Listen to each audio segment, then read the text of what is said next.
I want to read you something. At the core of Trump's candidacy is a call for greater executive authority with willful disregard for the constitutional limits placed on our chief executive. Trump especially promises to force individual companies to do things he wants them to do, or else he promises punishment to those who displease him, which appeals to the miserable man at the airport bar. Do you recognize that? Yeah, I wrote it. Exactly. What is up, everyone? Welcome back to the channel. I was digging through the debate archives today and stumbled across a clip that we absolutely have to talk about, especially considering how this entire executive power saga has aged. We're throwing it back to an insanely heated showdown on CNN, where Charles Blow squares off against Scott Jennings over executive overreach, due process, and the Constitution. Back when this aired, the MAGA side of the panel was doing Olympic-level mental gymnastics to defend bypassing federal courts and unilaterally gutting due process for mass deportation. But watching this today is wild because Charles had them completely backed into a corner over their legal double standards, basically warning them that you can't just ignore the Constitution and expect it to work. And this is the crazy part. You'll see Charles pull out the ultimate receipt. He literally reads Scott Jennings' own past op-ed back to him on live TV, exposing how fast all those supposed constitutional principles get thrown in the trash when it fits their agenda. That entire defense aged like milk, and watching Scott realize he walked right into a trap is just chef's kiss. You are definitely going to want to stick around for the end of this one, because the reality check Abby Phillip delivers to shut down the rest of their argument is legendary and ended up being completely spot on. Also, before we jump into the madness, I always love seeing how far this community reaches, so drop a quick comment down below and let me know what city or country you're tuning in from today. Alright, let's roll the tape. Let's get right to what America's talking about, a civics test. When presidents raise their right hands, they pledge to preserve, protect, and defend the Constitution of the United States. But Donald Trump is apparently keeping his options open. Don't you need to uphold the Constitution of the United States as president? I don't know. I have to respond by saying again, I have brilliant lawyers that work for me, and they are going to obviously follow what the Supreme Court said. The exchange was over deportations and due process, which several judges have ruled Trump's actions are indeed unconstitutional. But this is a notable moment in politics, since for the right, for decades, they have made America's document the centerpiece of its governing and moral philosophy. This is a pocket copy of the Constitution and Declaration of Independence. I've spent 40 years of my life studying this. Because I believe in this document written by the hands of wise men raised up by God to that very purpose. The Constitution starts with the three most important words outside the Bible: we the people. Didn't you take an oath to this, the Constitution of the United States? Doesn't this supersede everything else? Our Constitution is the supreme law of the land. Every decision that I make starts with asking the questions, is this constitutional? This is not a prop, and I don't carry it as a prop. Joining us in our fifth seat at the table is attorney Dante Mills. He is a law professor at Temple University. Dante, I don't think it requires a law degree to understand what the Constitution says. Is it just me? It seems like that's kind of a cop-out for just the plain text, which actually, if you're conservative, that is how they read the document. The simple answer should be, I will follow the Constitution, especially if you're the president of the United States. But I want to have a logical conversation. And there's a quote that Donald Trump said. He said, I was elected to get them the hell out of here, and the courts are holding me back from doing so. That shows his rationale. He thinks that the courts are acting against him, but the court's job is not to advance or to fight against the presidential policy. It's to make sure that they interpret these laws with fairness. And the one thing the courts do that I think President Trump is missing here, the courts determine or look at, what if you're wrong? What if they're not a criminal? What if they're not a gang member? What if they're not an immigrant? They're an American citizen, and you put them in jail anyway, and all of that has happened. The impact of that far outweighs the time it would take to just have a hearing. And that's what due process is. So here's the deal. We've let 20 million something people into the country illegally. And now what a lot of folks want to do is use the court system to try to stop, as much as possible, the rapid deportation of illegal aliens from the country. What the president said in the interview was very clear. He was unsure on these deportation cases because of the unusual circumstances, but he was going to defer to his brilliant lawyers and said, quote, we are going to follow what the Supreme Court says. There is no outrage here that's worth it. But we have been invaded by millions upon millions of people, and he was elected to get them out. He was elected to get them out. And what some people are proposing is a backlog system that will never allow us to go to get them out. You're describing illegal immigration, which has been around for a long time, as an invasion, which is fine for you if you want to do that. But why is that unusual that there's a process to go through to deport people? I mean, that's actually just how the system works. Do you know how long it takes for this process, this paperwork to get people out? The guy that we've all been weeping and gnashing teeth over, the guy we sent to El Salvador, was in the country 14 years illegally. But what about what We've got millions of people who have gamed this system, and now we're going to give it some more. Either you believe in the Constitution or you don't. I believe in the sovereignty of the United States, or you don't. But do you believe in the Constitution? I believe in the sovereignty of the United States, and I believe. This right here is where everything falls apart. The President of the United States is asked a basic question about upholding the supreme law of the land, and his answer is to pass the buck. When the President said this, I have to respond by saying again, I have brilliant lawyers that work for me, and they are going to obviously follow what the Supreme Court said. That is a massive red flag. You do not swear an oath to have your lawyers figure it out later. You swear an oath to defend it yourself. Let me break down why this matters so much. Dante Mills completely shatters the conservative argument here. The right wants to rush this massive deportation agenda, but Dante points out the fatal flaw. When Dante said this, the court's job is not to advance or to fight against a presidential policy. It is to make sure that they interpret these laws with fairness. He is reminding everyone what the judicial branch actually does. And this is where the danger really lies. If you skip the legal steps just to speed things up, who gets caught in the crossfire? Innocent people, American citizens. Dante brought this reality to light when he said this: the impact of that far outweighs the time it would take to just have a hearing. And that is what due process is. Let us do a quick history check because people forget why these protections exist in the first place. Due process is not some new liberal invention. It goes all the way back to the year 1215 with the Magna Carta. The whole point was to stop King John from just throwing anyone he did not like into a dungeon without a fair legal process. Fast forward to today, and we have politicians acting like giving someone a hearing is a waste of time. It is terrifying. You cannot claim to be the party of law and order while actively trying to dismantle the very process that ensures the law is actually fair. It is just blatant authoritarianism disguised as efficiency. I believe in the sovereignty of the United States, or you don't. But do you believe in the Constitution? I believe in the sovereignty of the United States, and I believe we've been you don't believe that Donald Trump should abide by the Constitution? Just a serious question. Of course I do. And of course I believe. Do you believe that he does? And I believe that he will follow, just as he said, what the Supreme Court says. But the policy debate is worth having. From the very beginning, millions upon millions of people are here, and they will not leave, and he has to get them out. I agree with you with that, Scott. In executive Hold on a second. Always. From the very beginning. From 2016, he has believed in executive overreach. We've all seen that. He said it. It was clear. Are you saying now that you don't believe that he believes in executive overreach? I believe that he believes his mandate from the American people is to solve illegal immigration. And I would ask you the same question in reverse. Did Joe Biden, when he said he would faithfully uphold and execute the laws of this land, not mean it when he decided to let millions upon millions of people into the country? Because he did not execute the laws. I thought that you were going to squirm out of that question. I'm not squirming. And yes, you did. And that's why I prepared for it, because I want to read you something. At the core of Trump's candidacy is a call for greater executive authority with willful disregard for the constitutional limits placed on our chief executive. Trump especially promises to force individual companies to do things he wants them to do, or else he promises punishment to those who displease him, which appeals to the miserable man at the airport bar. Do you recognize that? Yeah, I wrote it. Exactly. And here's the deal. He hasn't changed, so what has changed about you? And here's the difference between then and now. This country has been invaded. The president was elected to end the invasion. So you changed your opinion on the Constitution? My opinion is the president needs to pull every lever he can to solve illegal immigration. So you've answered that question by saying you don't mind him being unconstitutional.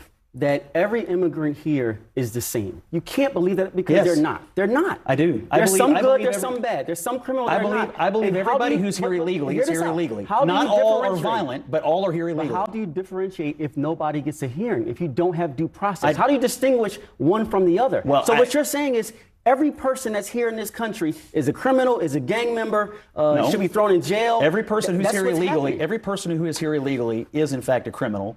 Some of them do come here and commit violent crimes Some of and them, still but how do you aren't differentiate deported. if you don't have a Well, process? some have records and some don't. But they I'm still here to have break the news. constitutional rights. They're all going hold on a away. second. Still have constitutional I want to make rights. sure that we're not straying from the point of this conversation, which is a question about due process rights.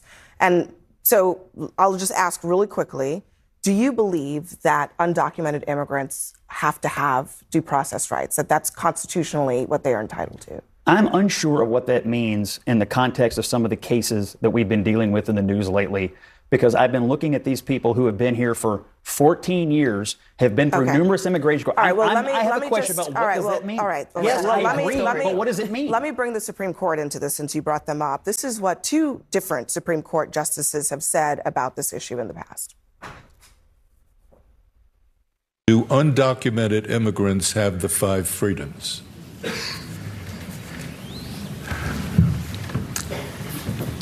Oh, I think so. I think anybody who's present in the United States has protections under the United States Constitution. The 14th Amendment, it doesn't speak of citizens. Some constitutions grant rights to citizens, but our Constitution says person. And the person is every person who is here, documented or undocumented. Batya, I wonder why it's so difficult to understand a pretty simple concept. If Trump wants to deport illegal immigrants, he can do that, but he ought to do it legally. Oh my goodness. The absolute humiliation we just witnessed here is legendary. Charles Blow masterfully walked Scott Jennings right into a trap, and Scott did not even see it coming until the cage dropped. Charles reads this scathing critique of executive overreach. When Charles said this, at the core of his candidacy is a call for greater executive authority, with willful disregard for the constitutional limits placed on our chief executive. You expect a debate, but instead, Scott is forced to confess. When Scott said this, "Yeah, I wrote it," that was the mask completely falling off. This is what ideological bankruptcy looks like in real time. Scott built an entire brand complaining about how the government has too much power, but the exact second that power is being used to punish people he does not like, he suddenly throws his constitutional principles right in the garbage. You do not get to write think pieces about the dangers of executive overreach and then cheer when the executive acts like a king just because you agree with the policy. It proves that the conservative obsession with the Constitution is purely conditional. They treat the document like a buffet. They only put what they like on their plate and ignore the rest. But the law does not work like that. If you actually read the text, it is crystal clear. A Supreme Court justice in this very clip destroyed the right-wing talking point perfectly. When the justice said this, some constitutions grant rights to citizens, but our Constitution says persons. And the person is every person who is here, documented or undocumented. That is not an opinion. That is a foundational fact of the 14th Amendment. The framers chose the word persons very deliberately. Human rights in this country do not vanish just because someone lacks paperwork. Yet you have conservative commentators twisting themselves into pretzels trying to argue that certain human beings are simply exempt from basic human rights. It is disgusting, and Charles Blow exposed exactly how hypocritical their entire stance truly is. Do you think that that is a fair thing to say at this moment? I do. I do think the media is pulling another, dictator for a day hoax right now, because it's clear when Trump said, "I don't know," what he meant was what he finished his sentence saying, which is, "I don't know where the Supreme Court is going to come down on whether deporting these illegal migrants is constitutional or not." It's very obvious, yet every single headline... You just called it a hoax, so let's just play. Can we play it again in the control room, what Trump said in response to Kristen Walker?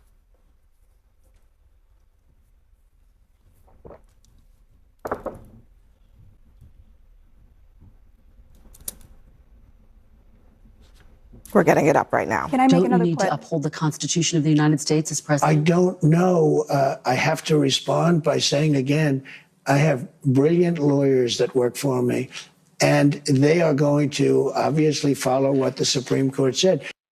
What's wrong with that? So the Supreme Court is going to decide what is constitutional and what is not. And Trump just committed 100% to following what the Supreme Court says.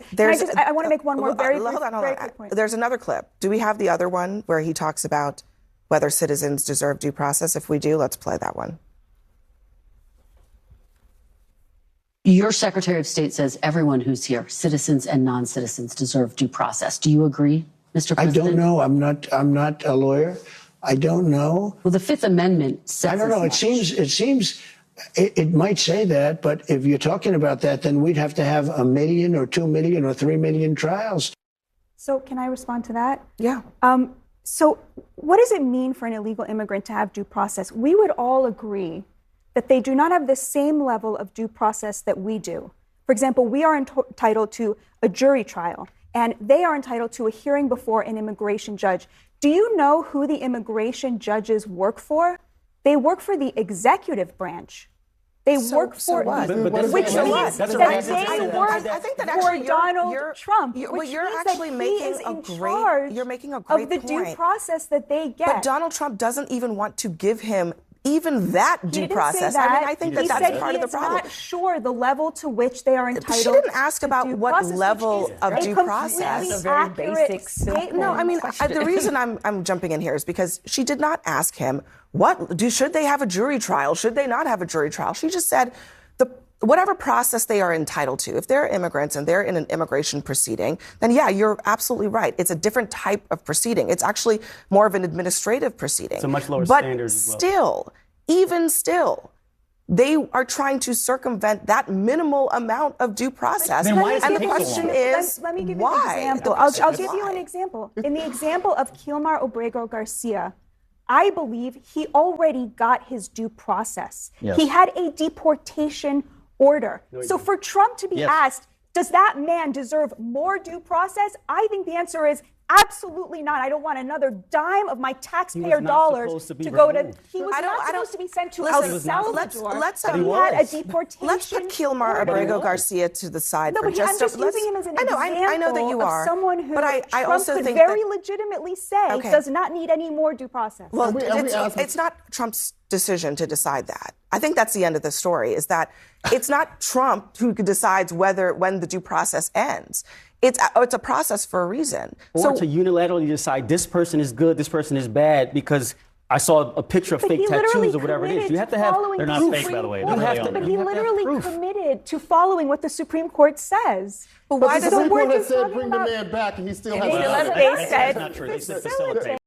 You have to understand how deeply alarming this final stretch really is. We have a man who sat in the highest office in the land openly admitting on national television that he does not even know what the Fifth Amendment says. When the president was asked about due process and said this, "I do not know. I am not a lawyer. I do not know." That should send a chill down the spine of every single person watching. You do not need a law degree to understand basic human rights. You just need to read the document you swore to protect. But it gets worse. He is not just ignorant of the law, he is annoyed by it. When the president said this, it might say that, but if you are talking about that, then we would have to have 1 million or 2 million or 3 million trials. Yes, exactly. Because that is how justice works. The system is designed to be thorough, not fast. Abby Phillip completely nails the coffin shut on this narrative. She refuses to let the panelists squirm out of it. When Abby Phillip said this, well, it is not his decision to decide that. I think that is the end of the story, is that it is not his decision when the due process ends. She is reminding them we do not live in a dictatorship. Think about it like this. Imagine a city wants to bulldoze a neighborhood to build a new highway. The city planners might get frustrated that they have to go through months of reviews and legally compensate every homeowner. They might scream about how much easier it would be to just send in the bulldozers tomorrow. But we force them to go through the slow process because the alternative is tyranny. The alternative is the government destroying your life without you having a single chance to defend yourself. The fact that conservative voices are sitting here arguing that due process is just too much paperwork is horrifying. They wave pocket constitutions around like prop, but the second the text gets in the way of their extreme agenda, they toss it aside. This entire segment is a masterclass in exposing the absolute hypocrisy of the right. They do not want law and order, they want compliance. And Abby Phillip and Charles Blow did a phenomenal job making sure the viewers saw exactly who these people truly are. So what do you guys think of this? Leave your thoughts down in the comments, please like and subscribe, and I will see you in the next video.